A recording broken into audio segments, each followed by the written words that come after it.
Hello friends, எங்கள் ஊரில் நல்ல மழைங்க. மழைக்கு வந்து இதமாக ரச சாதமும் கூட தொட்டுக்க வந்து சிக்கன் பக்கோடா செஞ்சால் எப்படி இருக்கும், சூப்பராக இருக்கும்ல.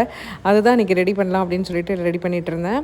அப்போ கொஞ்சம் ஜீரகத்தூள் வந்து கம்மியாக இருந்தது. சரி நம்மளே கொஞ்சம் ரோஸ்ட் பண்ணி அரைச்சிக்கலாம், கிரைண்ட் பண்ணிக்கலாம் அப்படின்னு சொல்லிட்டு எல்லாம் அரைச்சி எடுத்து டப்பாவில் ஸ்டோர் பண்ணிவிட்டு அப்படியே கொஞ்சம் சிக்கனும் வந்து வறுக்கிறதுக்கெல்லாம் எடுத்து வச்சுட்டு இருந்தேன். மெயினாக எனக்கு வந்து இந்த ஈரலெல்லாம் வறுத்து சாப்பிட்டா ரொம்ப பிடிக்குங்க. ரியலி எல்லாம் எல்லாம் குழந்தைங்களுக்கு கொடுப்பாங்க. நான் வந்து எங்கள் பாப்பாக்கெல்லாம் தெரியாமல் அப்படி எடுத்து சாப்பிட்ருவேன். சும்மா சொன்னாங்க, எங்கள் பிள்ளைங்களுக்கு கொடுப்பேன். ஆக்சுவலாக இப்போ இன்றைக்கி வந்து சிக்கன் வந்து வாங்கினது வந்து வேறு ஏதாவது கிரேவி பண்ணலாம் டிஃப்ரெண்ட்டாக அப்படின்னு சொல்லி தான் வாங்கினேன். ஆனால் அப்புறம் யோசித்தேன், மழை வேறு பெஞ்சிட்ருக்குது, ரச சாதம் வச்சு பேசாமல் தொட்டுக்க வந்து ஃப்ரை பண்ணிடலாம் அப்படின்னு சொல்லிட்டு இன்றைக்கி வந்து ஃப்ரை பண்ணேங்க.